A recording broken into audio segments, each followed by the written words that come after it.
Hey everyone, it's Tobes, and welcome to your second monitor. Today is the next video in my series of Marvel Superheroes Commander deck techs. I'm releasing a new Marvel Commander deck every Thursday through mid-August when the Hobbit set drops, in addition to my usual Monday Commander deck tech videos. It's Marvel, so we're gonna have fun with it. As you see, today our commander is the Kingpin of Crime, one of my very favorite Marvel villains. Wilson Fisk emerged from a childhood of poverty and dysfunction with a fixation on physical strength and intellectual superiority. He rose up in the Rigoletti crime family and, when the time was right, murdered Don Rigoletti to take his place at the head of the organization. He invests himself in legitimate businesses as well as criminal enterprises, and his appearance as a slow, hefty mob boss belies his exceptional physique and fighting ability.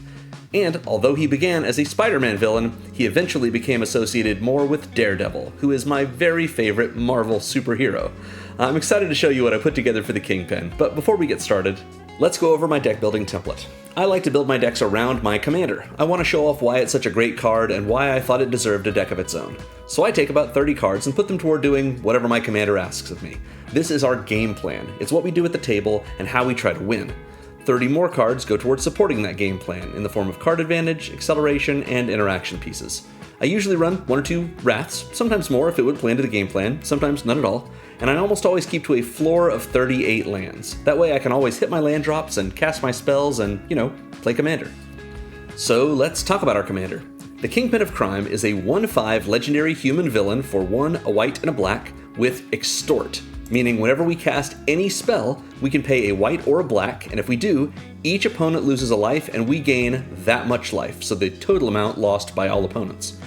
And whenever we attack, we may pay 2 life, and if we do, until end of turn, creatures we control with toughness greater than their power assign combat damage equal to their toughness rather than their power. This is such a sweet top-down card design. It brings back the Extort mechanic, a great representation of the Kingpin taking from those around him at every turn, all to enrich himself. But it's especially neat that every instance of Extort only drains each opponent of 1 life, putting pressure on them without the weight of it being heavy enough to encourage them to rise up against this Kingpin of Crime. And with each of those extortions, the Kingpin reaps a greater profit than any loss suffered by an opponent, keeping him on top. His second ability is also rad. By investing just a fraction of his ill-gotten resources in his criminal underlings, he exhibits a core part of his philosophy, that toughness is a power all its own. He himself attacks as a 3-mana 5/5, and we don't mind losing 2 life to empower him to do so when casting a single spell allows us to extort our life total back up thereafter. You can't make an omelet without breaking some eggs, and if you're the Kingpin, you can afford as many eggs as you need. So our deck's primary strategy involves buttacking. That is, we have a host of henches with toughness higher than their power, all of which benefit from Wilson's attack trigger. For example, if all it costs to turn a 2-mana 0/4 flyer into a 4/4 aerial attacker is a little bit of life, the juice is worth the squeeze. But if that's our business plan, what does our revenue stream look like? We have a bunch of ways to supplement the Kingpin's extort triggers, both in terms of us gaining life and in draining our opponent's life totals. We also have some sweet payoffs for all of our profits, drawing cards, generating tokens, pumping up our team, and of course, draining our opponents even further. We have plenty of opportunities to watch our life total fluctuate, knowing it will always rise in the long term as our competition plummets. A gain and drain plan supporting our accretion of above-rate attackers is a pretty fun combination, especially since we're not doing it via Pridemates or the like. It asks that we keep a close watch on all our resources, investing them aggressively and with an eye to our future. It brings to mind one of my favorite Kingpin quotes. "My name is Wilson Fisk. I am a magician. I know how to make things disappear. Evidence, my past, people. I've filled some holes in the desert. I've given the fish people to swim with. It was a long road with experience, my one teacher. Poverty, my motivation. Hunger, my companion. And fear, first my enemy, then my friend. You must make a friend with horror. It must be your ally, because it is a deadly foe." That's David Mack's writing, telling us who Wilson Fisk is. Now here's Frank Miller, telling us how Fisk sees himself when his enemies are allied against him. "They have the men, the guns, the money, but I am the Kingpin." You'll enjoy this deck if you're interested to try a combo plan of 2 different styles of play to see how well they mesh. Or if you like the idea of playing with ruthless efficiency, letting your opponents fall into traps you've laid within the fine print of your game plan, reminding them with a smile that it's not personal, it's just business. So as usual, this Moxfield list we're going over today is linked in the video's description. At the bottom of it, you will see a considering section full of cards that I considered putting in the deck, but ultimately which didn't make the cut for me. However, if you have a bigger budget, or a smaller one, if you like what I've done here and you want to go more heavily into it, or if you're interested in the way I've taken this and you want to kind of juke to the side and go in a different direction, that considering section's a great place to get inspiration when you build your own deck for the Kingpin of Crime. So let's begin. We're going to start with the section of our deck that is most populous. It's cards I've called Tough Stuff. These are all creatures that have toughness greater than their power, so they are tough creatures that can benefit from the Kingpin's second ability by us paying 2 life and letting them do damage based on their toughness rather than their power. So we're going to start with Frodo Adventurous Hobbit. Frodo. This is a white and a black for a 1/3 legendary halfling scout with partner with Sam Loyal Attendant. Now, Sam Loyal Attendant is a card that is white and green, so it can't go in this deck, so unfortunately this isn't doing much for us. However, Frodo is still a 1/3 with Vigilance for 2 that says, when he attacks, if we gained 3 or more life this turn, the ring tempts you. Remember, 3 life is what we're going to gain on any extort trigger as long as we have at least 3 opponents, so that's pretty easy for us to do. And then if Frodo is your ring bearer and the ring has tempted you 2 or more times this game, draw a card. So what is all this stuff about the ring? Well, this is a mechanic from the Lord of the Rings Tales of Middle-earth set. That is where Frodo comes from the commander decks of, that works like this. The ring is an emblem. When you first have the ring tempt you, you will get an emblem named the ring if you don't already have one, and then it gains its next ability, and we choose a creature that we control to become or remain our ring bearer. Which is to say, the first time the ring tempts us, we're going to get this emblem and get this first ability, and we have to choose a ring bearer if we have any creatures to choose. The ring can tempt us even if we don't have a creature.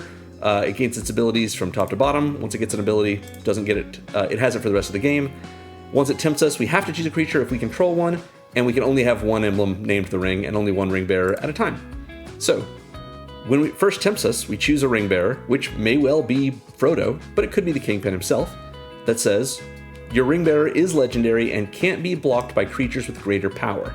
That's pretty sweet if we're not putting counters on our creatures or otherwise pumping them up, because Frodo is a 1/3.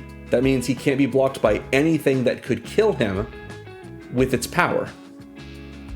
Now, he could be blocked by something that has Death Touch and die to that, but if we have something that has a power greater than 1, then it can't block him, so that's pretty good. Especially since he's going to do damage based on his toughness. But even better with the Kingpin, who is a 1/5, so that we're going to be able to do damage based on our toughness there, doing 5 damage. Yeah, it protects our creature, gives them some evasion, and that's just level 1 of the ring. Level 2 is whenever our ring bearer attacks, we can draw a card and then discard a card. We have to, in fact. So a little bit of card selection, it seems good. Level 3 is when our ring bearer becomes blocked by a creature, that creature's controller sacrifices it at the end of combat. So if our ring bearer does get blocked, it is going to, take damage from the blocking creature, but it's almost like that creature it's almost like our ring bearer has Death Touch, because whatever creature blocks it, our opponent is going to lose, even if that creature had something protecting it, like Indestructible. So that's pretty nice. And if we get all the way up to the top, whenever our ring bearer deals combat damage to a player, each opponent loses 3 life. So a nice little bit of drain right there.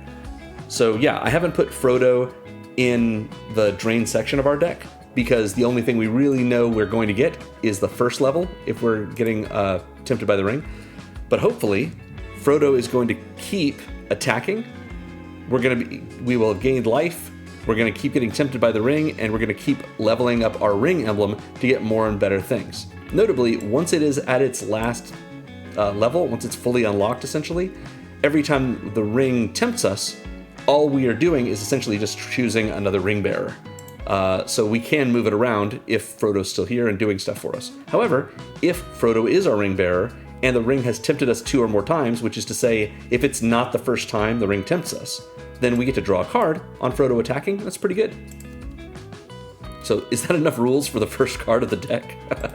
Next we have McCready Lamplight Mare. This is from the Fallout decks. It's a white and a black for a 1/3 legendary human advisor who is the mayor, which is cool because the Kingpin becomes mayor of New York in the Marvel continuity. Why? He cheated. Yeah, he does. He says, McCready says, whenever a creature we control with power 2 or less attacks, it gains Skulk until end of turn, meaning it can't be blocked by creatures with greater power. So, very similar to the Ring. First level, it's just essentially Skulk in addition to being legendary. So that's pretty nice for our creatures that have 1 or 2 power, because if they are one of our tough stuff creatures, that means they're not going to get killed by blockers unless those blockers, again, have something like Death Touch.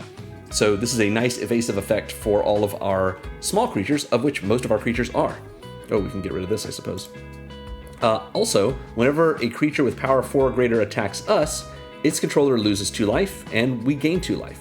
So this is a dissuasion effect. It's a way to tell our opponents, like, look, if you want to attack us, you sure can, but if you're doing it with ferocious creatures, that is, creatures power 4 or greater, for each creature that does that, you're going to lose 2, and we're going to gain 2.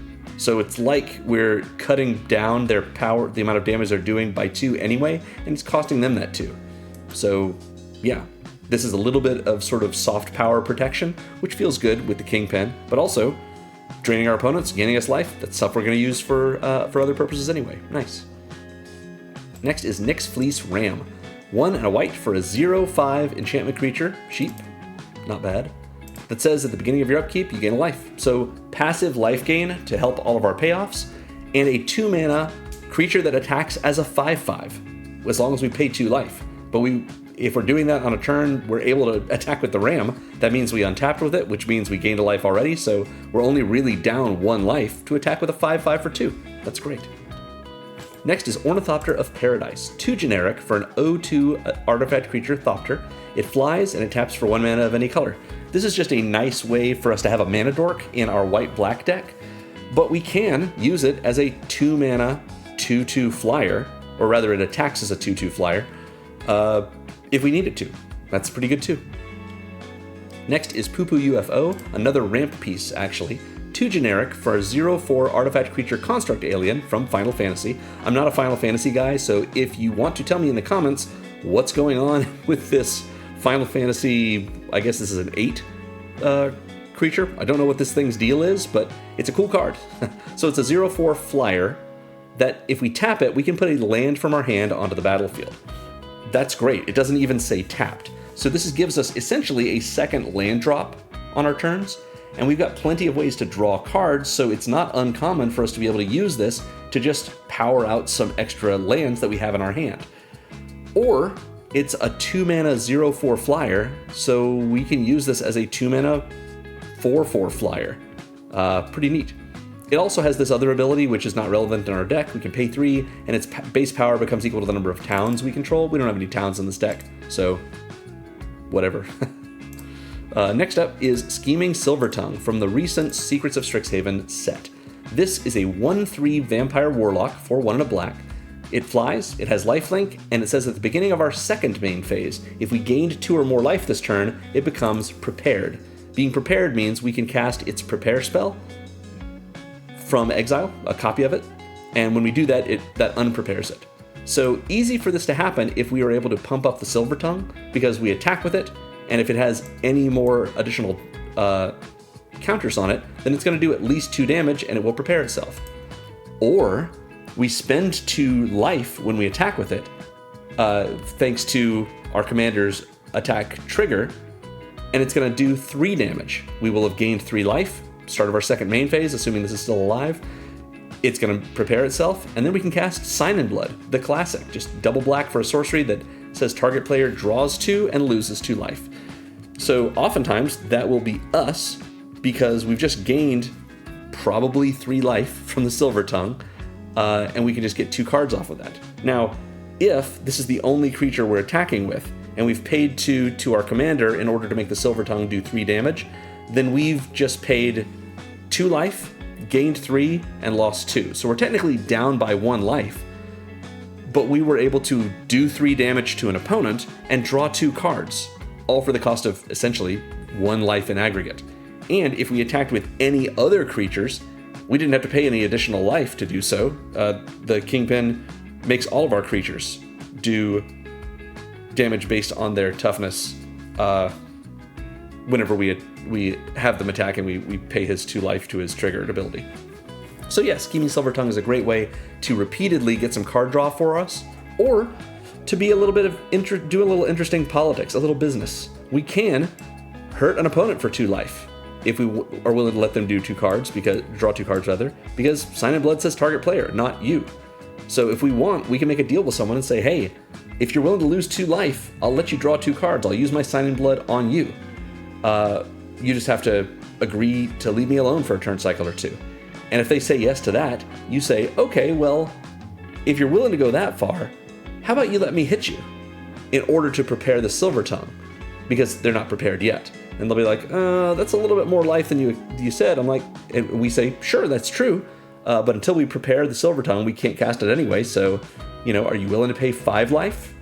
Essentially taking 3 damage from the Silver Tongue and then losing the 2 life here. It's going to cost us 2 life as well, but you'll get those 2 cards. And then we're friends. And they might go, would I pay 5 life and 0 mana for 2 cards? Maybe. Yeah, okay, I'll go for it. Especially since it hurts you by 2 as well. And we say, sounds good. Because, of course, they're not thinking about us gaining 3 in addition to that 2 we're paying to the Kingpin. So yeah, sneaky times. Next up, we have an interesting one. This is Sorin of House Markov. 1 and a black for a 1/4 legendary human noble with lifelink and extort. So we can attack with Sorin if we want to, pay the 2 to the Kingpin, make Sorin attack as a 2 mana 4/4 lifelink, so we're getting back more than we paid. And if we've extorted that turn, we're going to get an additional extort trigger on Sorin, which is sweet and probably will gain us some life in addition to the life we gained from the Kingpin's extort trigger. And at the beginning of each of our post-combat main phases, if we've gained 3 or more life this turn, we exile Sorin and bring him back transformed as Sorin Ravenous Neonate. Sorin is a Planeswalker. This is a 3 loyalty legendary Sorin Planeswalker. Still has extort if we want to double up on our extortion. And we can +1 Sorin to make a food. We can -1 Sorin to deal damage equal to the amount of life we gained this turn to any target. And we can -6 Sorin to gain control of a creature, make it into a vampire in addition to its other types, put a lifelink counter on it if we control a white permanent other than that creature or Sorin.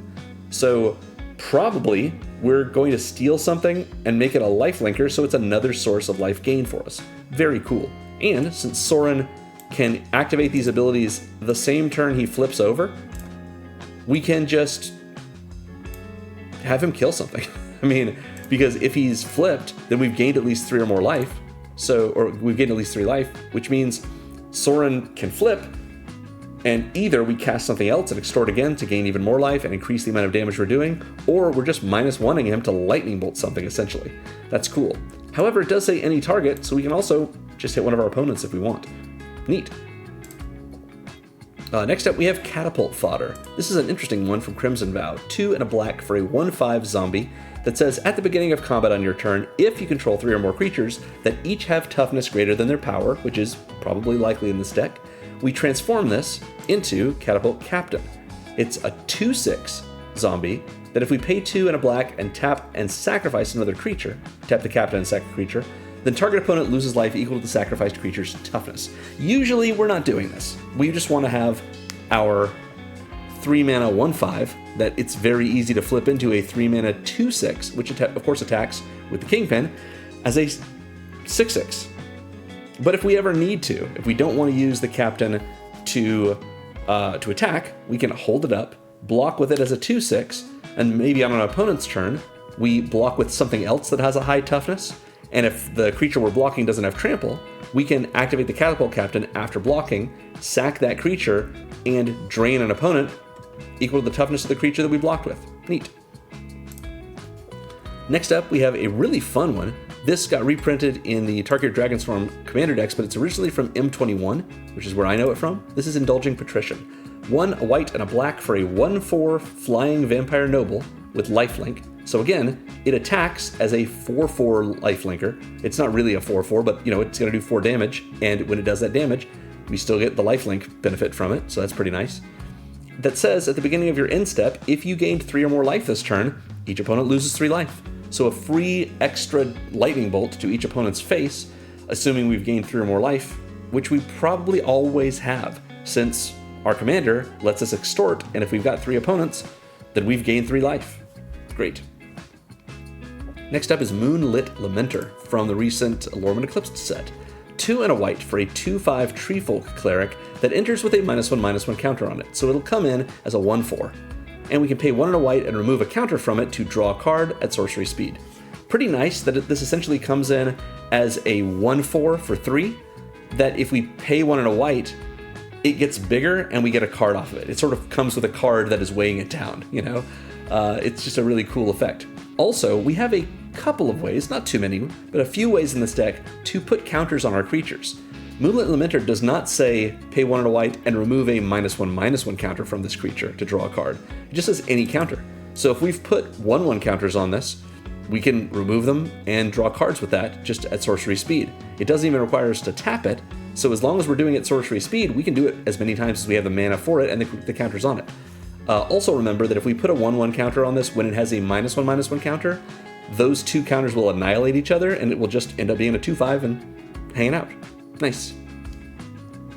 Next up we have Preacher of the Schism. Great card from Lost Caverns of Ixalan. Was excellent in Standard. I sometimes still see it in Standard because it's still legal. This is 2 and a black for a 2/4 Vampire Cleric with Death Touch that says whenever this creature attacks the player with the most life or tied for the most life, we make a 1/1 white vampire creature token with lifelink. Now notably that says player, not opponent. So if we have the most life, then attacking anyone else, if they aren't tied for the most life with us, we won't make this vampire. However, whenever it attacks while we have the most life or are tied for the most life, we draw a card and we lose a life. Nice. So what's cool about this is we get to do both of these things if we have the most life and are attacking a player that's tied for the most life with us. So we're going to be able to get a vampire, lose a life, and draw a card. Pretty good. Plus, with our commander, this thing attacks as a 4/4 Death Touch. Nice. Next up, we have Vito, Thorn of the Duskrose. Far and away the most expensive card in our deck. You could definitely cut this. It's very good in our deck. And it does have the greater toughness and power, even though we're not usually attacking with it. But yeah, I'm hoping they will reprint Vito more. They've done it a few times, but still pretty expensive, so hopefully we're going to get cheaper versions of him. But he's just a solid card in any kind of Lifegain deck. For 2 and a black, we get a 1/3 Legendary Vampire Cleric that says whenever we gain life, target opponent loses that much life, not just 1. So if we gain 3 life from an extort trigger, one of our opponents is going to lose 3 life. So if we extort our 3 opponents, they each lose 1, we gain 3, Vito triggers, and one of our opponents loses 3 in addition to that 1. So pretty nice way to take advantage of our extortion. And if we need to, 3 and double black lets all of our creatures gain lifelink until end of turn. If our creatures are doing damage, they're doing damage and we're gaining the same amount of life as the damage they do. It doesn't matter that they're doing that damage based on their power or on their toughness. As long as it's being done, we get that life. Great. Next up is Weathered Sentinels. 3 generic mana for a 2/5 artifact creature wall. This is a defender. It's easy to find creatures with toughness greater than their power if they're defenders. But this is a defender with vigilance, reach, and trample as well. So a lot going on here. That is able to attack players who attacked us during their last turn as though it didn't have defender. And when it attacks, it gets +3/+3 and indestructible until end of turn, becoming a 5/8 indestructible vigilance, reach, trampler, which with our commander is an 8/8 indestructible vigilance, reach, trampler. So Weathered Sentinels is awesome and is a great deterrent, much like McCready is, for our opponents attacking us. I mean, if it needs to block, it's blocking as a 2/5. And then anyone has attacked us is going to get attacked by the Sentinels as an 8/8 vigilant trampler that's indestructible. So yeah, Weathered Sentinels is pretty sweet. Thanks, New Capenna Commander. Love this set. Alright, next up is Welcoming Vampire, a great one that also needs a reprint. It shouldn't be closing in on $3. This is 2 and a white for a 2/3 vampire with flying that says whenever one or more other creatures you control with power 2 or less enter, draw a card, only once each turn. But we have so many creatures in this deck that are power 2 or less that Welcoming Vampire is going to be drawing us cards left, right, and center. It may not be every turn, but we've got quite a few cards that will count for that. Plus we have things like Creature of the Schism that make tokens for us, so even if we don't have a creature coming in, we might have that token creature being created, and that will also trigger the Welcoming Vampire. Nice. Next we have another Final Fantasy card from the Commander product. This is Orin, Venerated Guardian. Again, don't know who this person is. They're from Final Fantasy X, but that's all I know. They've got a big sword. Seems neat. Let me know in the comments if you know who this is. This is 3 and a white for a 2/5 legendary human spirit samurai with vigilance and an ability called Shooting Star. Whenever Orin attacks, we put a 1/1 counter on it, and when we do, we exile target creature defending player controls with power less than Orin's power until Orin leaves the battlefield. So this is pretty sweet. Orin will attack, get a counter on it, and we get to exile something that is power 2 or less, because Orin's power will become 3 thanks to that counter, and so we get to exile something that's kind of small from the defending player's board. However, with our commander in play, if we've paid with our attack trigger, Orin at that point will be a 3/6 and is therefore attacking like a 6/6, and we've gotten something power 2 or less off of the defender's board. So Orin's just going to keep getting bigger and bigger and exiling more and more things. Now, the opponents get those things back when Orin is destroyed, or when Orin otherwise leaves the battlefield, because Orin is essentially like a Banishing Light or Oblivion Ring type effect here. But we can keep building those things up. And if the things we get rid of are tokens, well, then those creatures aren't coming back because they cease to exist once they leave the battlefield. Neat. Next we have Indomitable Ancients. This is a vanilla card. This is 2 and double white for a 2/10 Treefolk Warrior with a bunch of flavor text. Pretty good. That's all it has to be. A 4-mana creature that attacks as a 10/10 is alright with me. And there's a couple of ways we have to give this evasion in this deck, but even if not, this blocks all day, and when we have an open attack for it, swinging in for a quarter of a player's starting life total is pretty sweet. Next up, we have the Loyal Unicorn. This is 3 and a white for a 3/4 unicorn with vigilance and a lieutenant ability. At the beginning of combat on our turn, if we control our commander, we prevent all combat damage that would be dealt to creatures we control this turn. That includes our commander and the unicorn. And other creatures you control gain vigilance until end of turn, which the unicorn already has vigilance, but giving our commander vigilance, making him attack as a 5/5 vigilance, that's very strong. And all of our other creatures having vigilance makes it even better, because not only are they able to do all that damage, like they would have anyway, but they're still able to block with their huge butts, which is what we wanted from the first place. That's why we put them in the deck. Great. Next is Rock's Faithmender. This is 3 and a white for a 1/5 Rhino Monk with lifelink that says if you would gain life, you gain twice that much life instead. So does gain us life, but we would have to be gaining it anyway. However, with our commander in play, this thing is attacking with as though it had a power of 5 essentially. So it's going to gain us 10 life because it's doing 5 damage, gaining us 5 life, but if we would gain life, we gain twice as much. So this is rocketing our life total up. Just seems very strong. Southwind Avatar from the Teenage Mutant Ninja Turtles set is also a solid one for this kind of deck. A 3/4 Snake Spirit Avatar for 3 and a black with Death Touch that says whenever another creature we control dies, you gain life equal to its toughness. So we've got a lot of big toughness creatures. If they happen to die, they've probably taken something out with them. But if that happens, we're gaining life and we're getting our payoffs from that. Such as whenever you gain life, each opponent loses 1 life. So it's not quite veto, it's more of a Marauding Blight Priest type of effect, but still pretty good. Being able to trigger this and drain each opponent every time we gain life, and we've got a lot of ways to do that, seems solid. Also, just to think of it this way, like we saw with veto, this is an each opponent rather than a target opponent.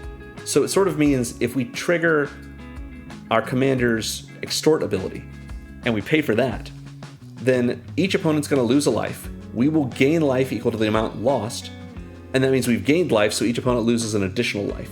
So it's sort of doubling the drain effect of our extort. That seems pretty solid. Next up is Twilight Prophet. I love this card. Originally from Rivals of Ixalan, I believe. Rivals? Yeah, Rivals. Just such a cool card.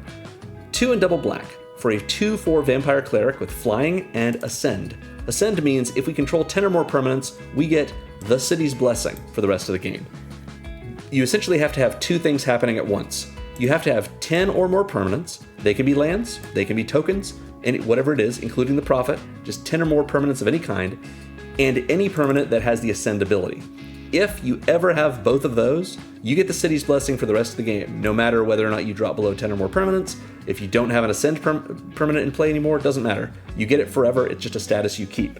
But you do have to have 10 or more permanents while the Twilight Prophet is in play. And then, at the beginning of our upkeep, if we have the City's Blessing, we reveal the top card of our library, put it in our hand, each opponent loses life equal to its mana value, and we gain that much life. Life equal to its mana value. So yeah, if we were to, reveal our Rock's Faithmender, we're not just gaining 4 life and having each opponent lose 4 life, but we also put it in our hand. So Twilight Prophet is drawing us a card and doing Dark Confidant backwards. So great for us. In addition to being a 4-mana flyer that attacks with our commander in play as a 4/4. Great. Not just with our commander in play, I guess, but when his ability is activated. So next up we have Vicious Battle Rager, a card I really like from Battle for Baldur's Gate. This is a 1/5 Dwarf Barbarian, it's a dwarf, for 3 and a black that says when it enters, you take the initiative. We'll talk about that in a moment. But it also has a Spiked Retribution. When it becomes blocked by a creature, that creature's controller loses 5 life. That is 1/8 of your starting life total. It's 12.5%. It means with our commander, and if we're paying for the Kingpin's ability, when we attack, Vicious Battle Rager is going to do damage like it's a 5/5. So either they're going to do 5 damage to our opponent, or it's going to get blocked, it's going to do 5 damage to the blocker, but first that opponent's going to lose 5 life. So if they're losing 5 life, whether or not it's blocked, why would they risk their blocker? Unless they think they have a way to kill our creature, or if that 5 damage is going to kill them, it's going to kill them either way, I guess. So why would they block at all? I mean, they could chump block with a token, but they're still going to lose 5 life. So why even throw the token away? This is an interesting form of pseudo-evasion. Just the idea that, normally this card is, oh, you're going to lose 5 life if you block, but if you don't block, you're going to only take 1 life. So maybe we pump this up with counters or equipment or something. In this deck, we just pay 2 life when we attack, and now they're going to take 5 life no matter what. They're going to lose 5 life no matter what, so why even block? Which means we get through a lot of the time and we get to keep doing it. And why is it important for this to be able to connect? Well, I mentioned the initiative. Let's talk about what the initiative is. This is a weird mechanic that is a little complicated, but we'll talk about it. When you take the initiative, you get to venture into the Undercity. That means you get this little dungeon, you put a marker on the starting room, the secret entrance, and you get to do what it says, which is just lay of the land. Search your library for a basic land, reveal it, put it in your hand, and shuffle. You get to draw yourself a land. Nice. Then, every time you venture into the Undercity, after that, you will move your marker through the dungeon. You can only go a room south. It has to be a room that's connected to the one you're already in. You can't go backwards, you can't go sideways, you have to keep going through. So if you go from the secret entrance to the forge, you cannot then go to the stash. You've got to either go to the arena or the trap, and so forth. Then once you've completed the last room, if you venture into the Undercity again, you will start back at the secret entrance and start it all over again. You can go a different route if you wish. You just get free value every time you venture into the Undercity. But when do you venture in? Well, whenever you take the initiative, which is to say you cast a card that says you take the initiative, then you'll get to venture into the Undercity. You also, if you have the initiative at the beginning of your upkeep, then you venture into the Undercity again. You get a free venture at the start of your upkeep if you have the initiative. However, if someone does damage to you, combat damage, while you have the initiative, they take the initiative. So the idea is it encourages players to attack each other so that they can get the initiative and be able to progress themselves through the Undercity and get some extra value. So you will, if someone takes the initiative from you, all you have to do is do combat damage to them, and you will take the initiative back, which means you will venture another room in from wherever you were. And then if you keep it, you'll venture in again at the start of your upkeep. Neat.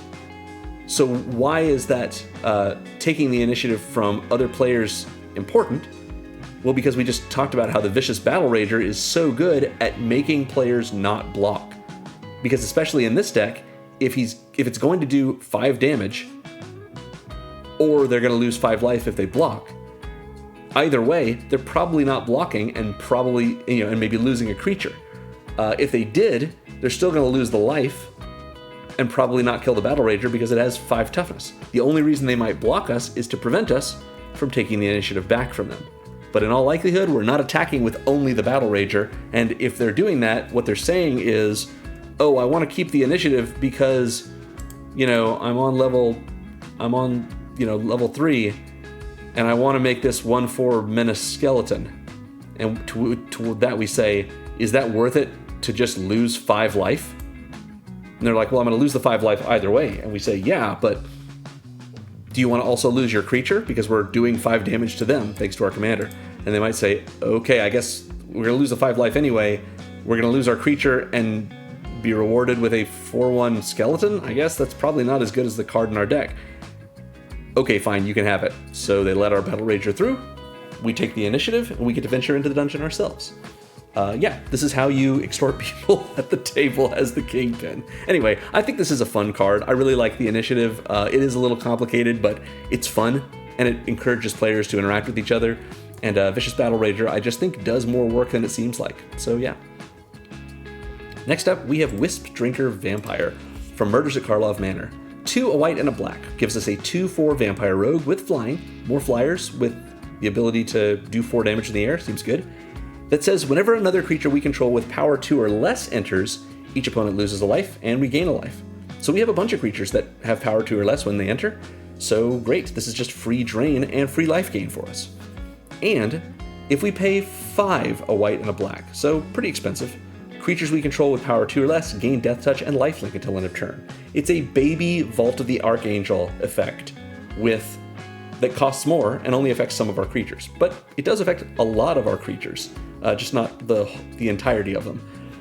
But when we do that, remember, our creatures are doing damage, probably thanks to our commander, based on their toughness. So even though they have power 2 or less, they're doing damage like Wisp Drinker Vampire is doing damage as though it had power of 4. That damage is Death Touch damage and has lifelink. So imagine this with Veto in play.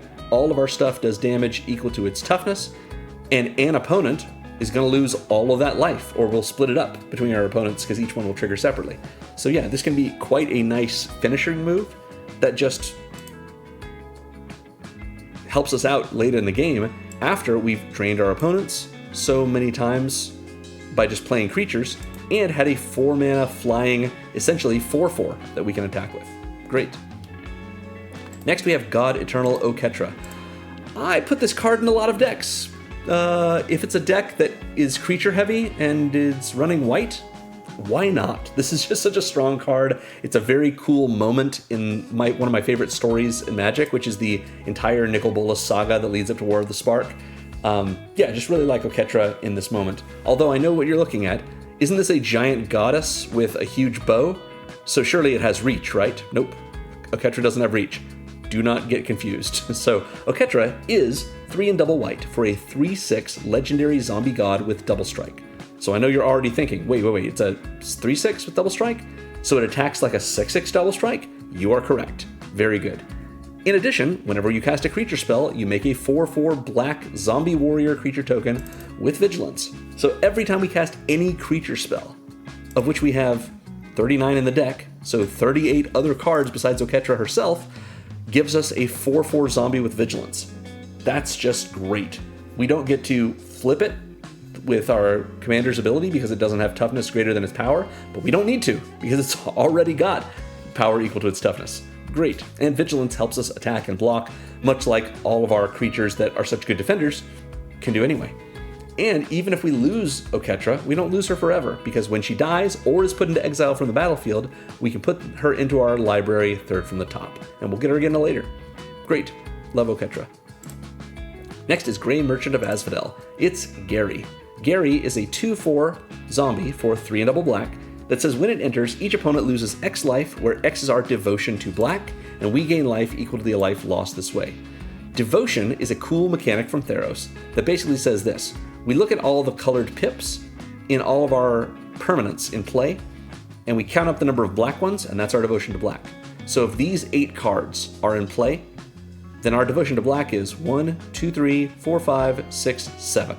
Meaning, Grey Merchant of Asphodel will drain each opponent for 7 life, and if we have 3 opponents, that means we'll gain 21 life. Which might be enough if we have Veto in play, for example, to just kill someone. So Gary is very powerful for us, and can be pretty sweet, especially if we have something that might be able to recur Gary from the graveyard. If that's the case, we just attack with Gary, use some of the life that we gained from him when he came in to activate or to pay for our commander's ability. Gary attacks as a 4/4. He's either doing that damage or he's getting killed, which means he goes to the graveyard, and if we have a way to recur him, he'll come back and he'll do all this all over again. So we're not really trying to scam Gary in this deck like you often would if you put him in a deck, but just the ability to drain opponents and gain a bunch of life and care about all of our permanents in play, since we have a lot of permanents in this deck. Yeah, I thought he was a good fit. Plus, love to see Gary. Next up, we have a neat one from the Warhammer 40k product. This is the Great Unclean one. I assume this is, well, I can tell it's a Nurgle type of thing. Nurgle is gross. This is a 4/5 for 4 and a black. It's a demon with reverberating summons. At the beginning of our end step, each opponent loses 2 life, and then for each opponent who has less life than us, we make a 1/3 black demon creature token named Plague Bearer of Nurgle. Gross. This is a big nasty thing, and it rewards us for having more life than our opponents, especially after each one has lost 2. We're probably going to be in a position where we often have the most life, but even if we only have more life than a single opponent, we suddenly have a free 1/3, which can block until our next turn, and then on our next turn, if we attack, we can attack with it as a free 3/3, thanks to our commander, if we pay for his triggered ability. So yeah, being able to do even more damage to our opponents with a bunch of 3/3s, or a bunch of the equivalent of 3/3 attackers, puts them lower in life total in all likelihood. Then we go to our end step again, they're going to lose 2 more life, and we're probably going to be either able to replace those or add to our contingent of Plague Bearers of Nurgle. Seems great.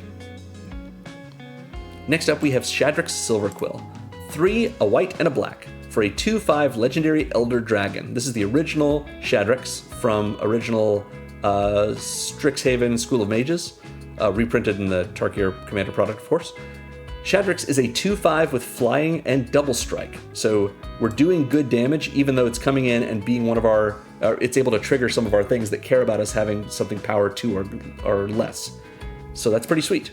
And at the beginning of combat on our turn, we may choose 2 of these 3 modes, but each mode has to target a different player. Now, it can target us, however, and it should. So we want to try and make friends with someone that we can use in a political way, in an extortion-y way, whatever it may be.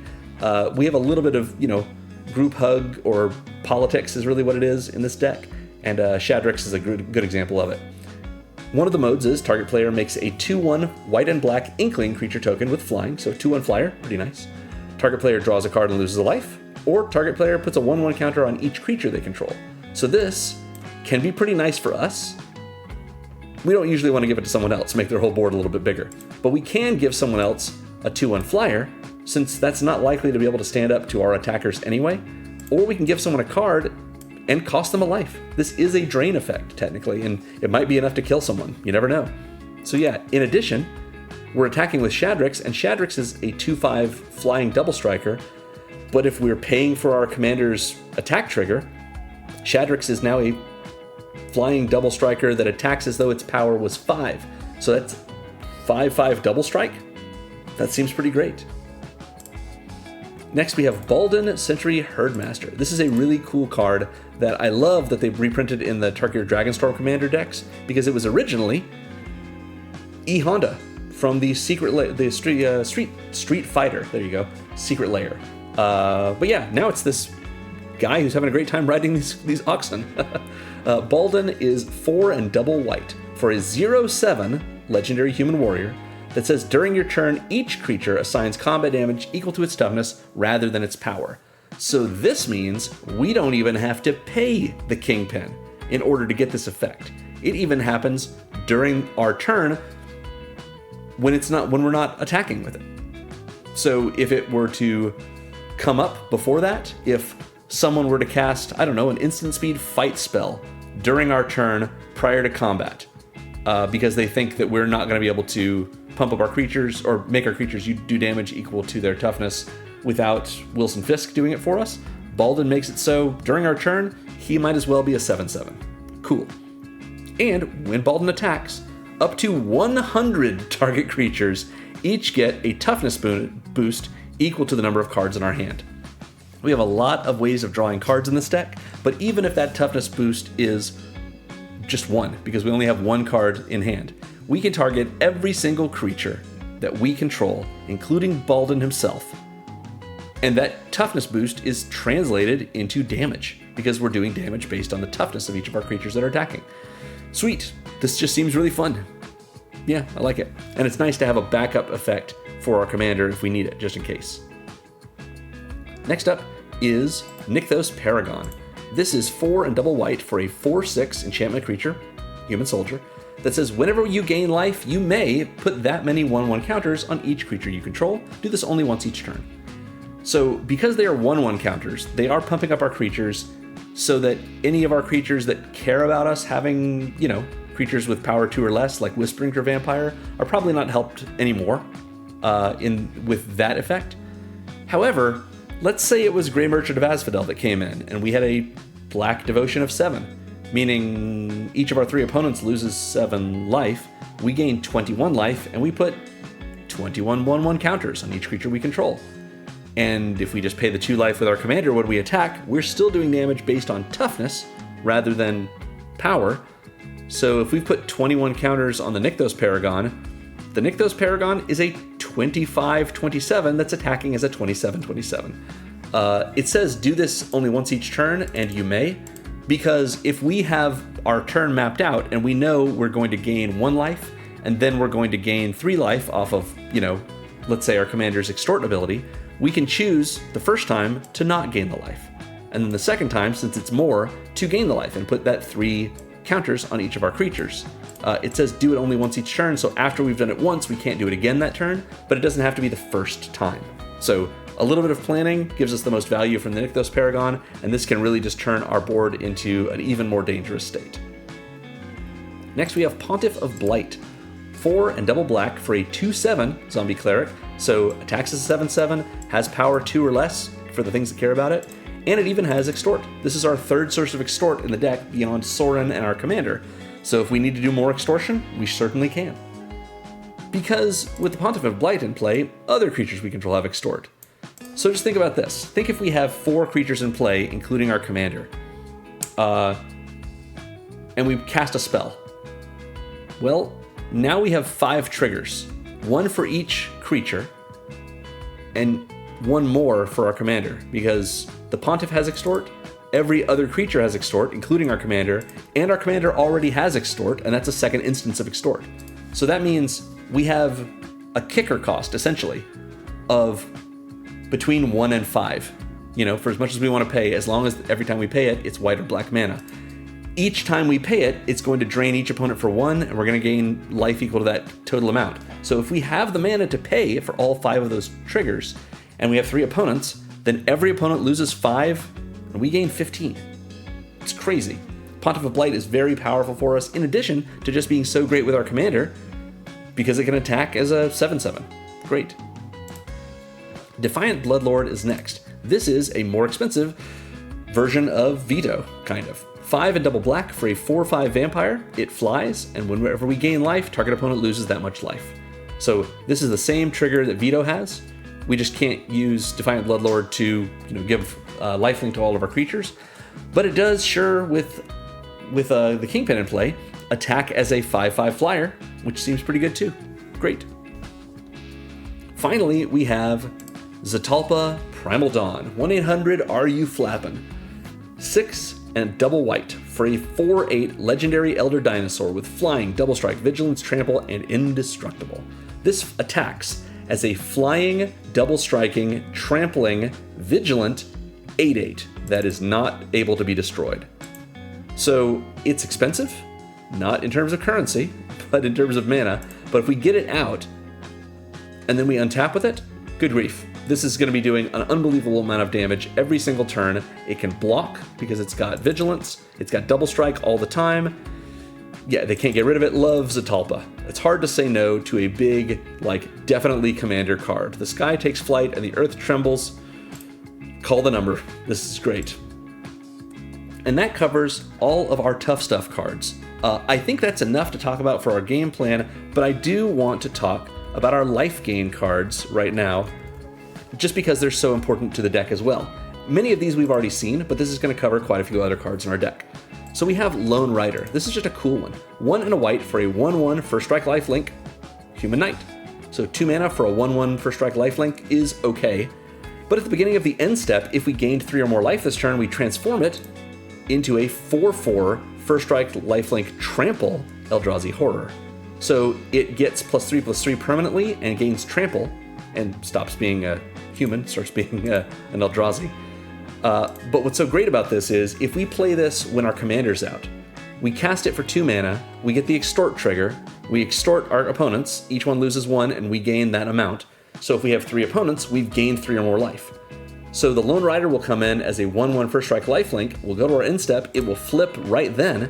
So we've essentially spent 3 mana to drain each opponent for 1, gain 3 life, and put a 4/4 first strike trample lifelink into play. So very, very nice as a way to get just a sweet card, even though it's not one that we have to pump up with our commander, because it's also going to be doing first strike damage and trample damage, and it gains us life. So it's going to be able to keep the lifelink going. Love it. Next, we've seen McCready. McCready will drain our opponents when they attack us with power 4 or greater creatures, plus we gain life off of that. Nyx Fleece Ram gains us a life at the start of our upkeep. Scheming Silvertongue has lifelink, so that seems good. Sorin of House Markov has Extort, works as well. Halia, Guided by Light, is 2 and a white for a 3/3 legendary human soldier that says whenever she or another creature or artifact we control, we have 12 artifacts in the deck, whenever any of those enter, we gain a life. So Halia is a Soul Sister. Great, gaining us life every time we have our creatures come in, got lots of creatures. And at the beginning of our end step, if we've gained 3 or more life this turn, we draw a card. Terrific. Every time we cast something, when we have 3 or more opponents, if our commander's in play, we're going to get that extort trigger. So we're going to extort them. We're going to gain an amount of life equal to the number of opponents we have, and that's probably at least 3. So we're going to turn that into card draw at our end step.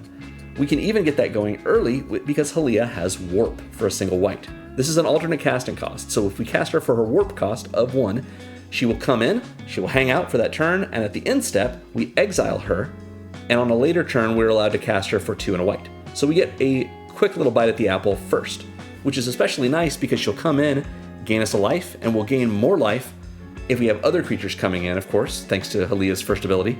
And if we end our turn by gaining 3 or more life, then we'll get that delayed trigger from Warp, but we'll also get her second abilities trigger and draw ourselves a card.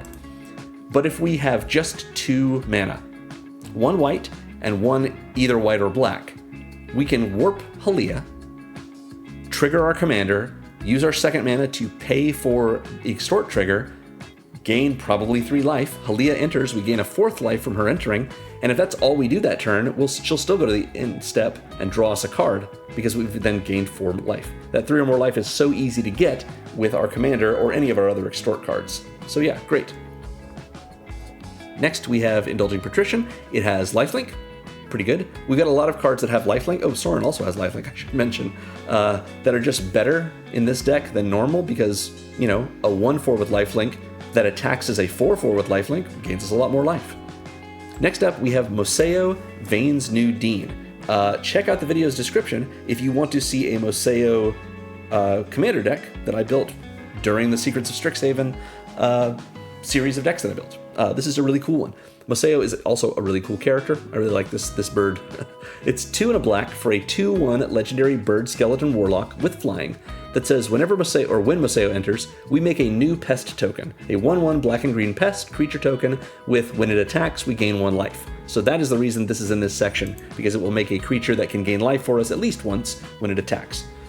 The real reason Moseo's in the deck, though, is because of its infusion ability. At the beginning of our end step, if we've gained life this turn, any amount, we get to return a creature card with mana value equal to or less than the amount of life we've gained this turn from the graveyard to the battlefield.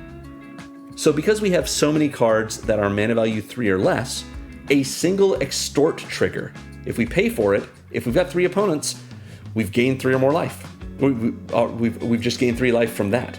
Meaning we go to our end step, Moseo sees that we've gained that 3 life, and we bring back a creature that may have died during combat that cost, 3 or less. And if we gained more than that, we can bring back something bigger. And we can do that every single turn as long as Moseo is in play. Great. Next up, we have Preacher of the Schism. We've already seen it. It can gain us life in the form of making these 1/1 vampire creature tokens with lifelink. Not a super powerful way of gaining life, but it's there. Veto can give all of our creatures lifelink. Pretty good.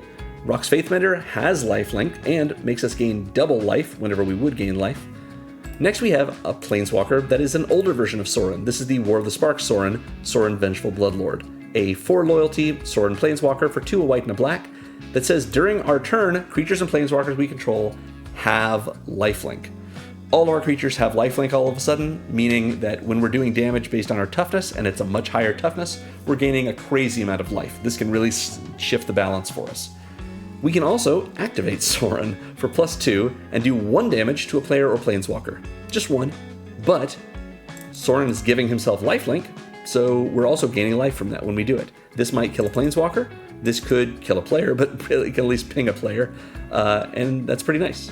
Or we can -X Sorin to return a creature card mana value X from our graveyard to the battlefield, and that creature is a vampire in addition to its other types. So a little bit of recursion here as well that we can get higher versions of pretty easily. Next we've seen Southwind Avatar. It lets us gain life equal to the toughness of any creature we have when that creature dies. Twilight Prophet gains us life if we've got the City's Blessing at the start of our upkeep when we reveal something of mana value greater than 0, and of course it drains each opponent for that amount. Wisp Drinker Vampire drains each opponent for 1 whenever we have a creature power 2 or less enter under our control, and of course can give all of our creatures power 2 or less, Death Touch, and lifelink until end of turn. Gary drains each opponent for an amount equal to our devotion to black when he enters, and we gain life equal to that total amount lost. Pontiff of Blight, we've already seen, also has Extort, so that's pretty good for gaining life. We also have Life Insurance. This is 3 a white and a black for an enchantment with Extort. It's 1 more card with Extort in this deck. And it also says whenever a non-token creature dies, it does not say non-token creature you control, so this includes our opponent's creatures. Then we lose a life and we make a treasure token. So all the life we're gaining, it's easy to drain ourselves out of it with our life insurance, but by creating these treasure tokens, it really helps us get enough mana to be able to cast whatever we need, and every treasure token is a possible mana to spend on the life insurance extort trigger, on our commander's extort trigger, maybe both if we've got 2 treasures or just 2 extra mana, thereby getting ourselves plenty more life and draining our opponents in the process. Finally, we have True Conviction in this section. 3 and triple white for an enchantment that gives all of our creatures double strike and lifelink. This is just an expensive enchantment that just ends the game. If we're attacking with all of our creatures, they're doing damage based on their toughness. They have double strike, they have lifelink, we're gaining a huge amount of life. It doesn't even matter that we had to pay the Kingpin to give our creatures the ability to do damage equal to their toughness rather than their power. Because we're getting all that life back thanks to these double striking, lifelinking creatures that we're attacking with. True Conviction is, you could replace it with another creature, but man, it's just fun to have this hit the battlefield and have it be the way you win the game. In addition, it's worth noting, this gives double strike and lifelink even when it's not our turn. So it helps us protect ourselves as well, even if we're not willing to swing in, we're at least able to block, and all of our creatures have double strike, and if they do damage, they're also going to gain us life, so it buys us time to set ourselves up for a big attack maybe next turn. And that covers our life gain section. and therefore everything in our game plan. We have a bunch of other cards that supplement the game plan, but first I want to talk about our support sections for the game plan. Oh, but first, did you just like the video? Nice, thank you so much. I'm just kidding, you don't have to like the video if you don't want to. I appreciate you being here either way. Thank you for joining me. So, I mentioned the support sections of our deck, which are these ones here. So we're going to begin with our card advantage section, which as usual I've tagged as draw. It doesn't mean that all of these cards do the draw a card action. It just means that they give us access to more cards that we can cast. So, we've got Call of the Ring to start. This is 1 and a black for an enchantment that says, at the beginning of your upkeep, the ring tempts you. So this is the only other card in the deck besides Frodo, that has the ring tempt us, but being able to get that repeatedly at the start of each upkeep helps us get closer and closer to the ring leveling up and giving us pretty sweet abilities. Plus, since it's tempting us at the start of our upkeep, even once we've gotten it all the way up, every time it tempts us, we get to maybe choose a new ring bearer, if we've lost our previous one, or if we just want to switch its abilities to a different creature. Pretty good. And whenever you choose a creature as your ring bearer, you may pay 2 life, and if you do, draw a card. So a little more expensive version of Phyrexian Arena, if you want to think of it that way, costs 2 life rather than 1 to draw a card, but it's stapled to an enchantment that costs 1 mana less, and we're likely to be getting a lot of life in this deck, so it doesn't even matter. In addition, this is a May, as opposed to Phyrexian Arena being automatic. So yeah, we've got an option here to draw a card. Pretty good. We've seen Frodo. Frodo can draw us a card when Frodo attacks and is chosen as our ring bearer, but once the ring is tempted us at least 2 or more times in that game. So there you go. Lunar Convocation from Bloomborough is a white and a black for an enchantment that says, at the beginning of your end step, if you gained life this turn, basically every turn that we're able to extort things, each opponent loses a life. So this is like doubling up on our extort. Every opponent loses a life from the extortion, and then we wait till our end step and they lose another life, so double up. And at the beginning of your end step, if you gained and lost life this turn, you make a 1/1 bat creature token with flying. So as long as we gained life and lost life, meaning if we extorted once, thereby gaining life, and then attacked and paid our commander's attack trigger, thereby losing life, then we get a bat. Free bat? That's great. What about that? In addition, if we don't want to spend our life on our commander's attack trigger, we can pay 1 and a black and 2 to draw a card. So Lunar Convocation gives us a way to lose life built in, and as long as we can gain life as well, then we're going to share that life loss with our opponents and make a bat. Mind Stone is next. This is really more of an acceleration piece, but we can cash it in if we want to. 2 generic for an artifact that taps for colorless, or we pay 1, tap and sack it to draw a card. Something we will do early game if we're just desperate for card draw, but usually it's something we're doing much later in the game when we just don't need the mana anymore, and we've got 1 extra mana to spare, so we throw the Mind Stone away, draw ourselves a card. Great. We've seen the Scheming Silvertongue. It can let us cast Sign in Blood, usually targeting ourselves, and we draw 2. Next we have Scholar of New Horizons. I really think this card is super cool, and we don't have a lot of counter synergies in this deck, but we do have a few. So I think it works well for us in a way that is pretty interesting. This is a 1/1 Human Scout for 1 and a white that enters with a 1/1 counter on it. So it comes in as a 2/2. And then if we tap it and remove a counter from a permanent we control, it does not have to be this 1/1 counter. It doesn't have to be from the Scholar at all. It doesn't have to be a 1/1 counter. We can remove a loyalty counter from one of our planeswalkers if we want to, whatever we need. Then if we do that, we search our library for a plains card and reveal it. If an opponent has more land than us, we can put that card onto the battlefield tapped. Otherwise, we can put it into our hand, and then we shuffle. So notably, it does not say a basic plains. So we can find a dual-typed land as long as it has the plains type, and we're all set with the Scholar of New Horizons. And this is a catch-up mechanic. If someone has more land than us, well, we're 1 closer to having as much land as they do in play. And otherwise, we can put it on the battlefield tapped, or we can put it in our hand, and that's pretty good too. Notably, it doesn't force us to put it into play tapped if someone has more land than us. It says we may do that. We might care about putting it in our hand instead of into play because maybe we haven't made our land drop this turn, and so we want to be able to put it in our hand and then play it untapped because maybe it's an untapped land or just like a basic plains. So Scholar of New Horizons can do all of this once, at the very least, by eating its own counter. So we cast it, we untap with it, we tap it, and we get that counter off of it to go find ourselves a plains. That's pretty good for 2 mana. But if we have ways to get other counters on things, then we can keep using this and go find more plains and either draw those cards into our hand or ramp our way into them. Nice. Next up, we've seen Sorin. Sorin draws us a card by letting us steal an opponent's creature. That's just technically a theft effect, but it does give us access to a card we didn't have, which is someone else's creature. So yeah, that's a possibility for us. Halia can let us draw a card at our end step if she's in play and we've gained 3 or more life this turn. Next we have Lauren of the Third Path. This is 2 and a white for a 2/1 legendary human artificer with vigilance, and when she enters, destroy up to 1 target artifact or enchantment. So just a free disenchant when she comes in. And when she's no longer summoning sick, we can tap her, and we and target opponent each draw a card. So this is a solid effect that is another little bit of politicking we can do. Get someone else to draw a card, either the person we want to be friends with, or the person we are least scared of being able to use that card against us, and we have a repeatable way to draw cards ourselves after we've blown up an artifact or enchantment. Pretty good. And since she has vigilance, if we find a way to pump her up, or if our opponents just don't have any blockers, we can attack with her and still be able to tap her to draw a card. We've seen the Moonlit Lamenter, another way for us to use the counters that we get sometimes, not usually using, not seeing that many counters in this deck, but here's a -1/-1 counter we can remove to draw a card, or we could remove it with the Scholar to turn it into essentially drawing a plains. Nice. Preacher of the Schism draws us a card and loses us a life if it attacks while we have the most life or are tied for the most life. Welcoming Vampire draws us a card once each turn when we have a creature power 2 or less enter.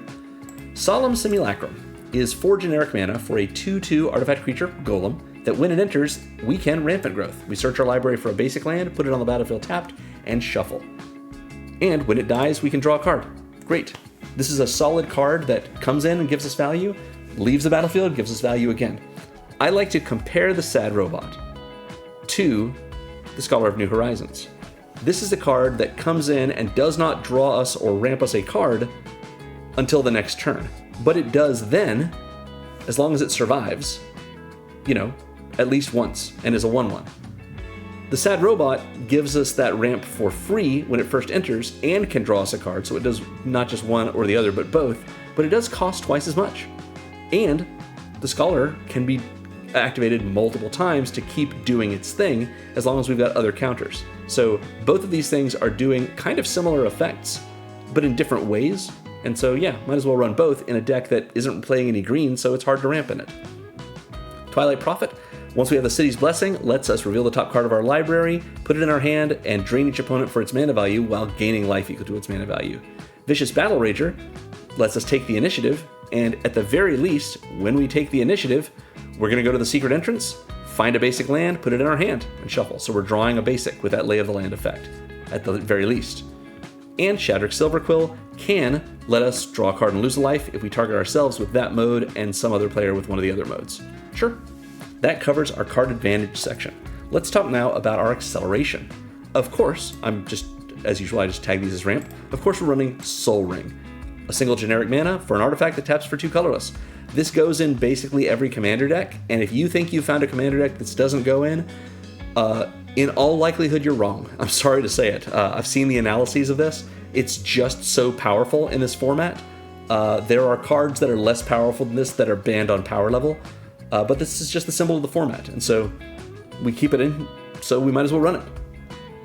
We've also got a Wayfarer's Bauble, a single generic mana for an artifact that if we pay 2, tap, and sack it, we get 2 Rampant Growth. Search for a basic, put it on the battlefield tapped, and shuffle.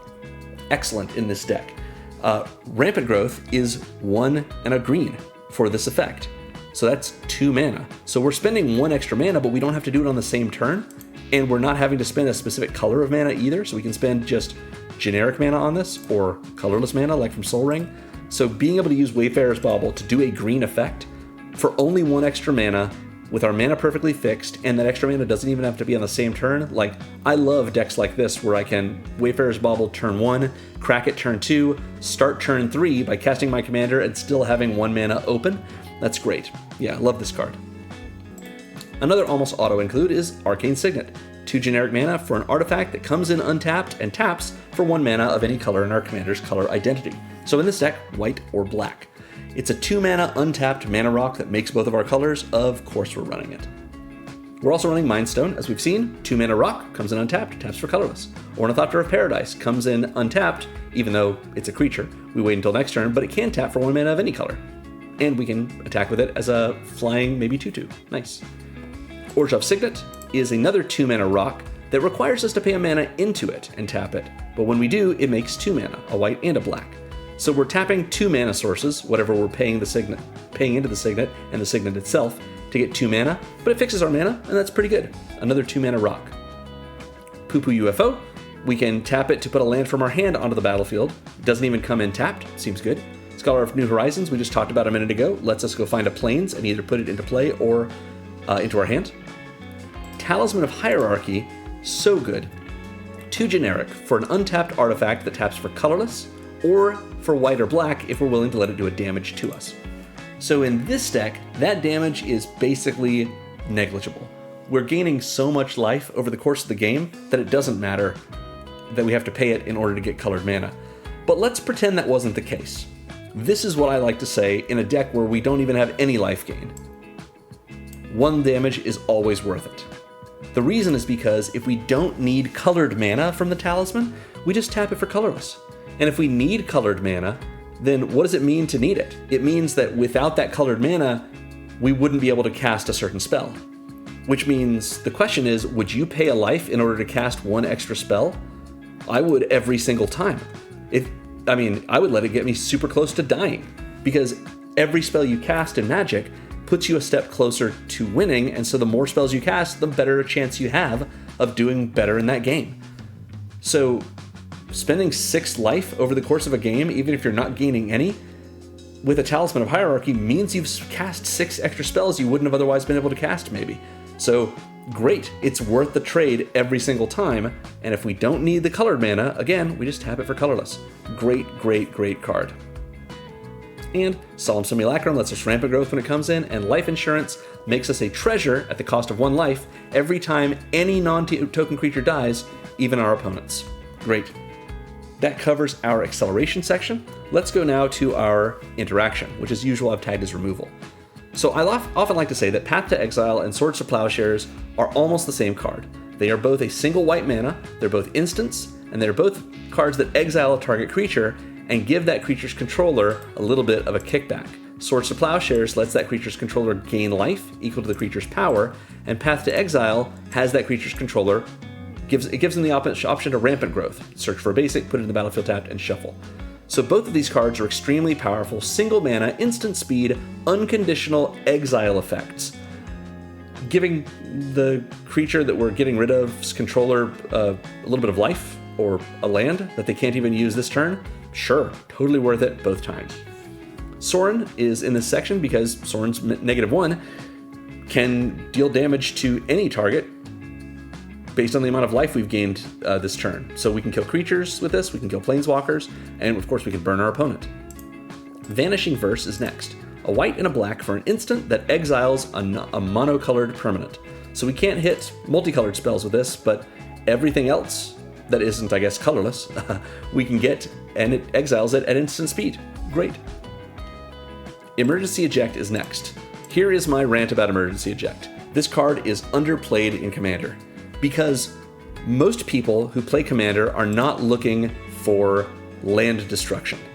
It's just not a thing that most people want at their tables, and so and that's not true everywhere, don't get me wrong, but if you are the kind of player who's playing a deck that's of the power level that I make for my channel, you don't want to see mass land destruction, you don't want to see any land destruction or mana denial of some sort, and that's totally fine. Not everyone wants that in their games, which means if you are not expecting to have to blow up lands, why would you run a spell that can blow up lands, like Generous Gift, which is 2 and a white, destroy target permanent, its controller makes a 3/3 green elephant. If you're not blowing up things that are lands, then you might as well run something that says destroy target non-land permanent for the same mana, like Stroke of Midnight. Stroke of Midnight is the same cost, 2 and a white, for an instant that destroys a non-land permanent and gives that creature's controller, or that permanent's controller, a 1/1 human. To which I say, why run a spell that gives them a blocker at all? Emergency Eject is 2 and a white for an instant that destroys a non-land permanent and gives that permanent's controller a lander token. Lander tokens are Wayfarer's Baubles. Pay 2, tap, sack that token, and you can rampant growth. So this is so sweet. It gets rid of anything that isn't a land, gives them an artifact that they have to pay and sacrifice to find a basic land, and that land comes in tapped. So Path to Exile is a single mana to exile a creature. Emergency Eject is 3 mana to destroy a non-land permanent. Path to Exile gives them that tapped land for free. Emergency Eject makes them pay for it. So I'm not saying that these are comparable. Obviously Path to Exile is better.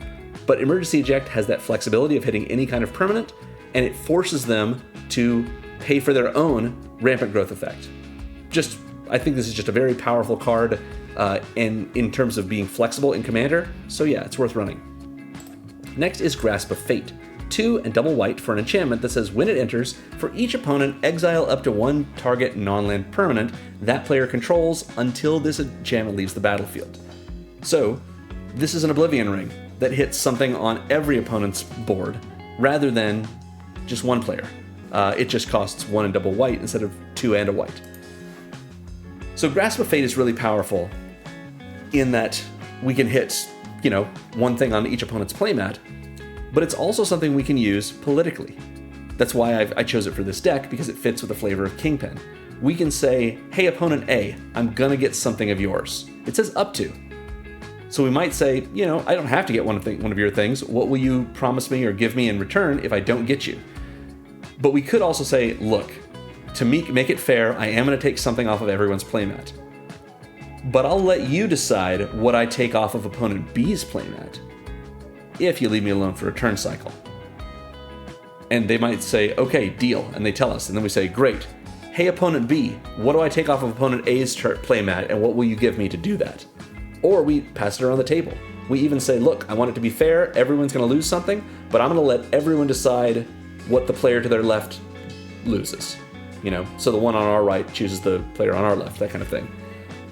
So yeah, we can do a lot of fun politicking with this, and no one's going to be super happy, but there's always a way to sell it as, yeah, you're going to lose something, but the opponent after you, the one to your left, is going to lose something better than what you lost, so it leaves them open for you to attack them next turn, maybe? That kind of deal.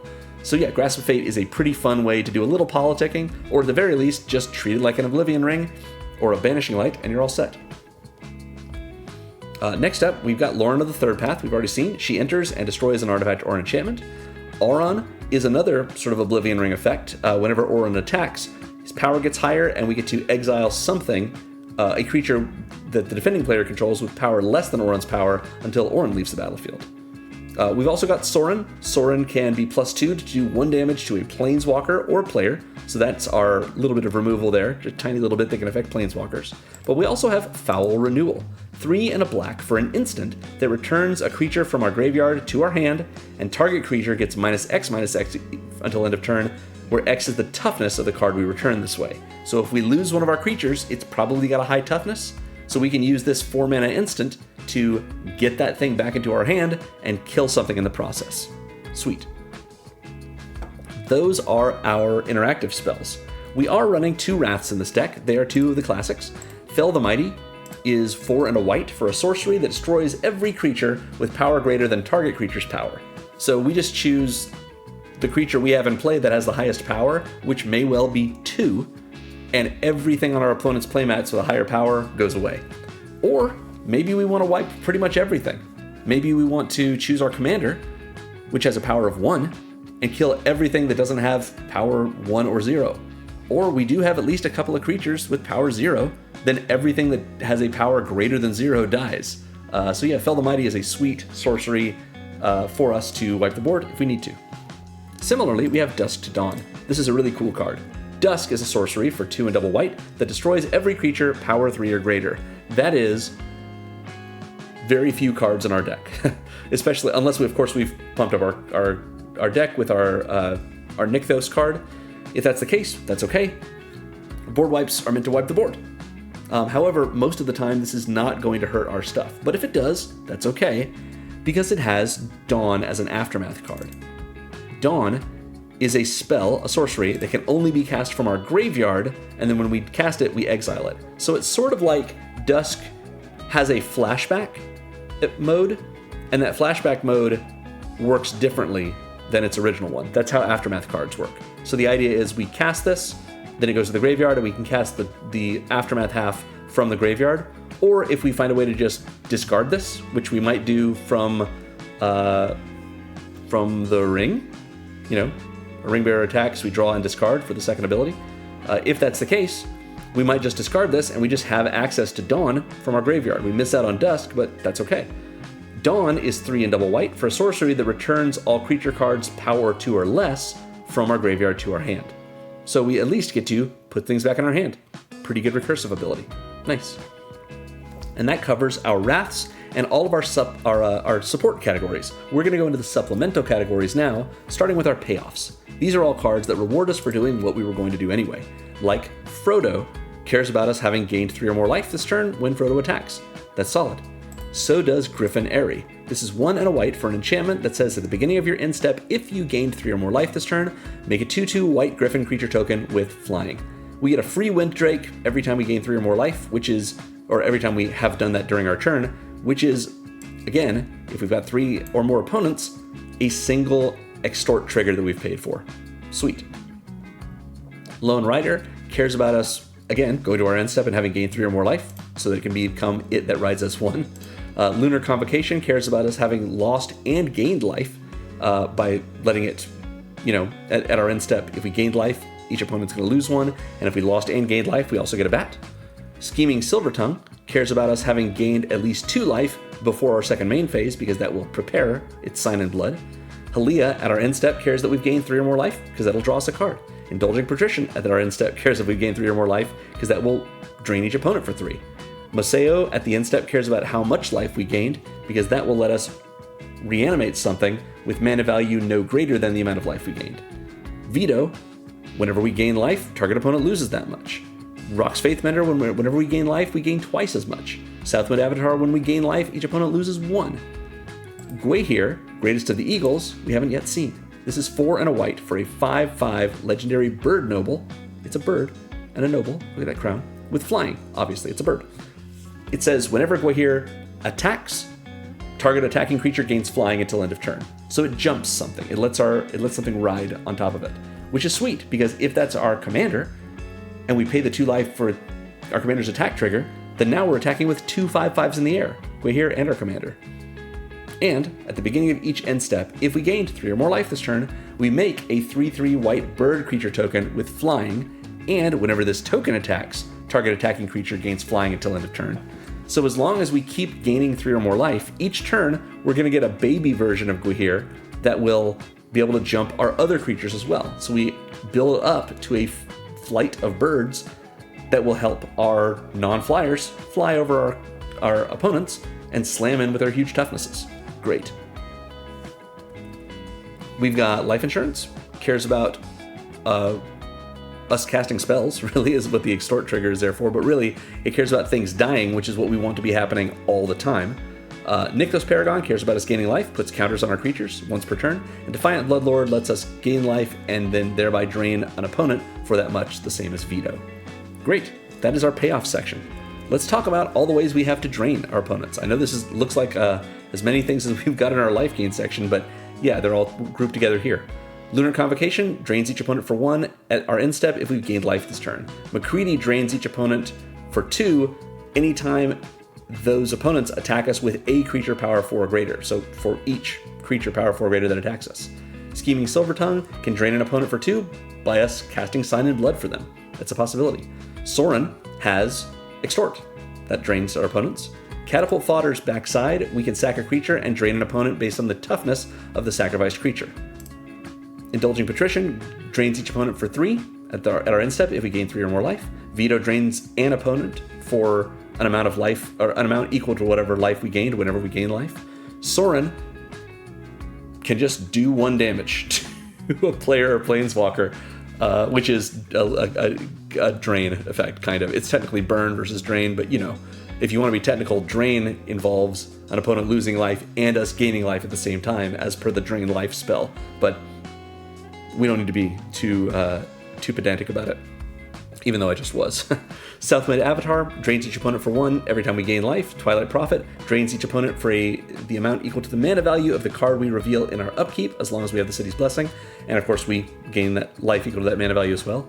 Vicious Battle Rager drains our opponent for 5 if they deign to block it when it attacks. Wisp Drinker Vampire drains each opponent for 1 every time we have a creature power 2 or less enter under our control. Gary drains each opponent when it enters equal to our Devotion to Black, which includes Gary's own black pips.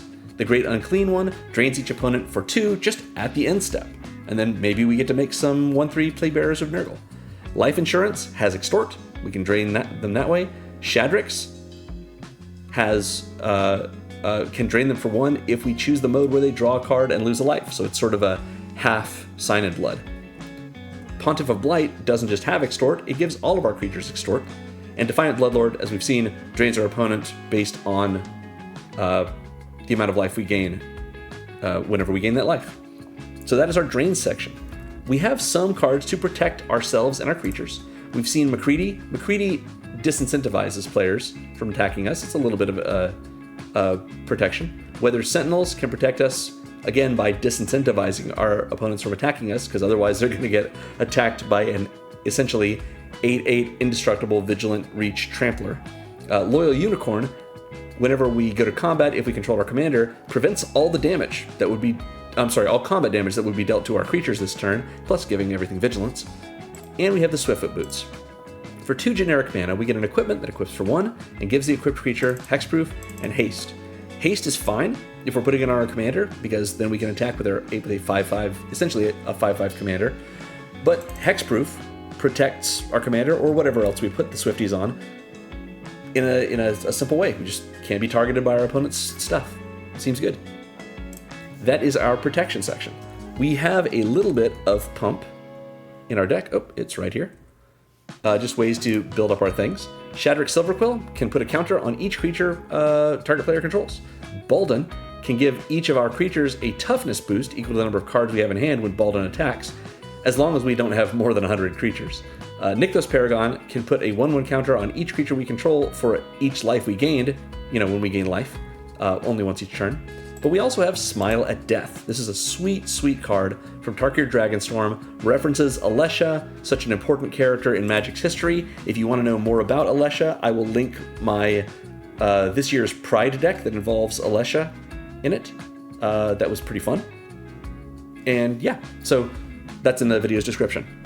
So for 3 and double white, we get an enchantment that says, at the beginning of your upkeep, return up to 2 target creature cards, power 2 or less, from your graveyard to the battlefield, and put a 1/1 counter on each of those creatures. So they do enter with power 2 or less, so something like our Wisp Drinker Vampire or our Welcoming Vampire is going to see it enter with power 2 or less and get a trigger, but it will also have a 1/1 counter, so it pumps those things up when they come back. And this is just a free reanimate effect for 2 of our things for most of the creatures we have in the deck, as long as we have Smile at Death in play. Great. That is our pump section. We have a little bit of evasion. McCready can make it so our creatures have Skulk, the creature's power 2 or less, and Gwahir can give our creatures flying, as can the birds that Gwahir makes. We also have 2 cards that I could have put in this section, which is Frodo and Tempted by the Ring, because they can give our Ring Bearer essentially Skulk.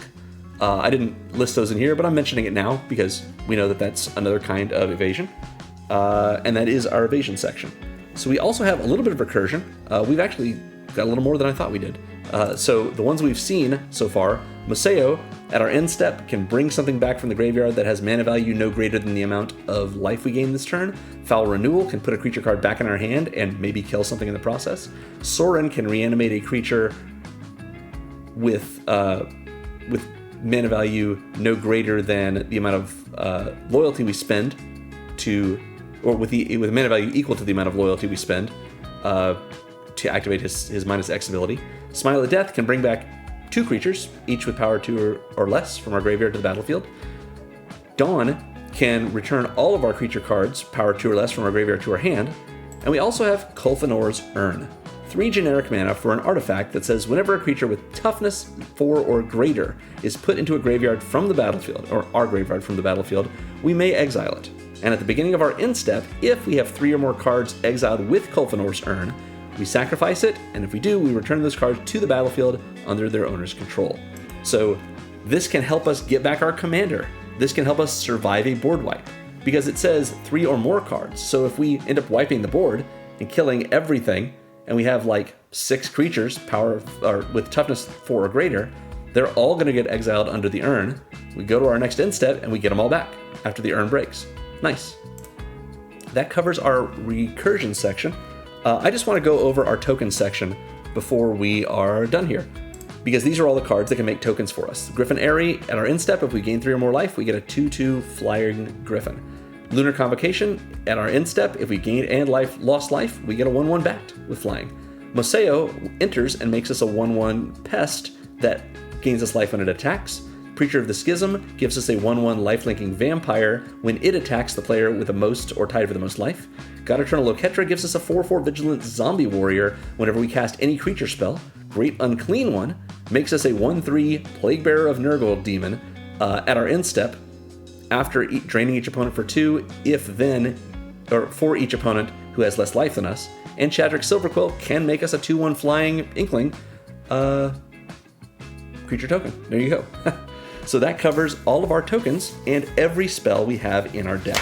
As usual, we're going to go over our land base now, starting with our basics. We're running 20 basics, a little less black than white in this deck. Of course, we're running these Marvel Superheroes arts because they look really sweet.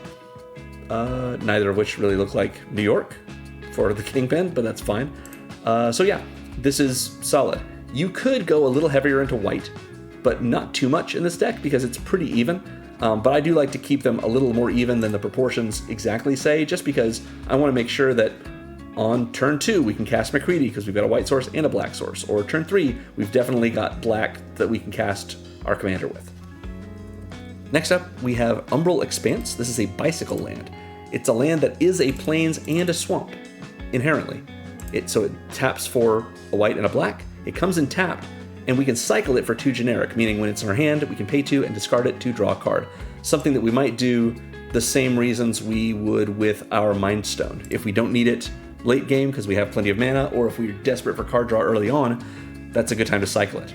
However, notably, this is a plains, which means we can fetch this up with our Scholar of New Horizons.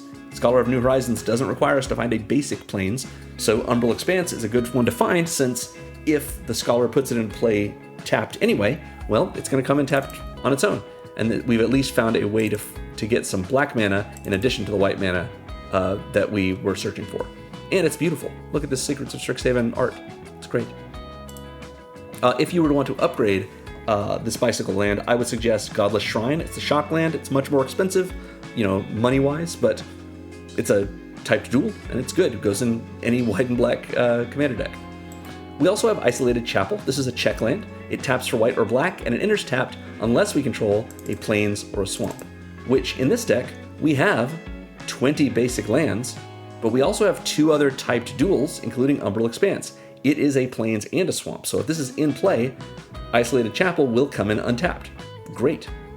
I usually suggest slow lands as the upgrade for the check lands, but slow lands in enemy colors, like white and black, have dropped in price thanks to the recent, at time of recording, reprintings of them in Secrets of Strixhaven. Great. Hopefully people will buy more of that, and prices will continue to drop. Nice. Next we have Restless Fortress. This is a creature land. I think creature lands are fun, and if we have a space for them in a deck, I like to run them. So this is a tap land that taps for white or black, or if we pay 2 a white and a black, we can animate it into a 1/4 white and black nightmare creature until end of turn that is still a land, and whenever it attacks, defending player loses 2 and we gain 2, which is amazing. This is a perfect card for our deck, because not only does it attack and lose our opponent 2 life, so it just drains them for 2 right away, it gains us 2 life, which we can immediately pay into our commander to make this do damage based on its toughness. So it's like we're paying 4 mana to attack with a 4/4 that drains 2 life from our opponent and otherwise makes our commander's attack trigger free. Very, very cool card. Next up, we have the filter lands. Desolate Mire is the same thing as our Orzhov Signet, just in our land base. Pay 1, tap it, and it makes 2 mana in our colors. Solid filter. We also have Fetid Heath. This is a land that taps for colorless, or if we pay a white or a black into it, we can tap it and make double white, double black, or one of each. So this is a strong land that can tap for mana on its own.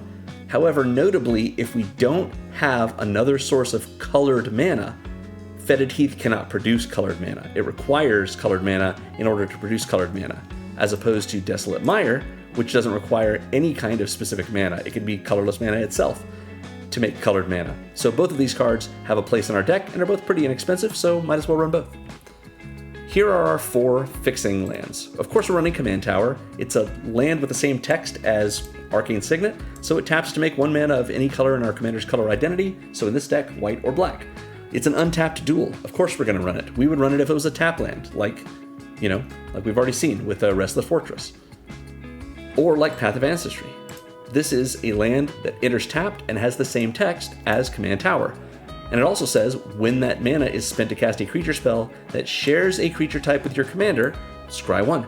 So obviously, if we cast the Kingpin of Crime, we're going to get to scry because he shares types with himself. We have 9 other humans in this deck, and no other villains, which means 10% of our deck, including our commander, will, if we use Path of Ancestry to cast those spells, we get a scry off of it. Great. We're also running Myriad Landscape. This is a land that enters tapped, taps for colorless, and if we pay 2, tap, and sack it, we get to search our library for up to 2 basic land cards that share a land type, meaning 2 basic plains or 2 basic swamps. Then put those on the battlefield tapped and shuffle. So even though it comes in tapped, we have to pay and sack it to find lands which themselves come in tapped. This is 1 land drop that we can turn into 2 lands in play that produce colored mana for us and can find the color we're most in need of. So it is acceleration in our land base, just slow acceleration, and that's okay. Similarly, we've got Temple of the False God. It's no one's favorite land, but it's an untapped land that taps for 2 colorless mana, so it's a soul land, like Soul Ring. We just can't activate it at all unless we control at least 4 other lands, so 5 or more including itself. So while this doesn't accelerate us early game, which admittedly is when we would most want to be accelerated, it does jump us from making 4 mana to 6 mana if this is our 5th land drop. It's not worth keeping, obviously, if our opening hand is like Basic Swamp, Temple of the False God, and no other mana sources.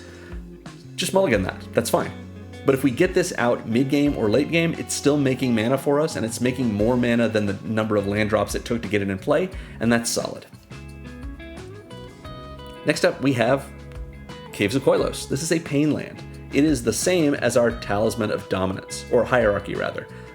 Taps for colorless, or it taps for a white or a black if we're willing to let it do a damage to us, which, as we discussed before, we basically always are. So yeah, this is a great land in our base as an untapped duel, essentially. Definitely run it. We've got Shine Shadow Snarl, which may be the very first time I've ever pronounced it without tripping over it. This is a reveal land. It taps for white or black, and as it enters, we can reveal a plains or swamp from our hand, and it comes in taps if we don't.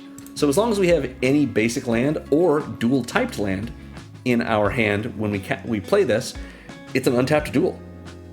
But if it's the first turn of our game and we don't have a 1-drop, we can just play this as a tap land and it's fine. It works for me. This is a nice inclusion with our check land, which the Isolated Chapel, which is, I think, better than this, but this is inexpensive, so it's a nice duel that we can use. If you were to want to upgrade this, Bleach Bone Verge, one of the Verge lands, is a good option for that. I know the Verges are quite expensive since they're played in Standard, but it would be a solid inclusion. Next, we have Temple of Silence. It's one of the temples. Makes both of our colors, comes in tapped, and when it does, we scry 1. So a free scry on a tap land that makes both of our colors, solid, great. If you want to run Shadowy Backstreet instead, the Surveil land, it's much more expensive, but it does Surveil, which is pretty good, and it has the dual types, so you could fetch it with Scholar of New Horizons if you were to want to. Solid. Then, I mentioned the slow lands earlier, we're running one, because it's only $1 right now, USD. Shattered Sanctum.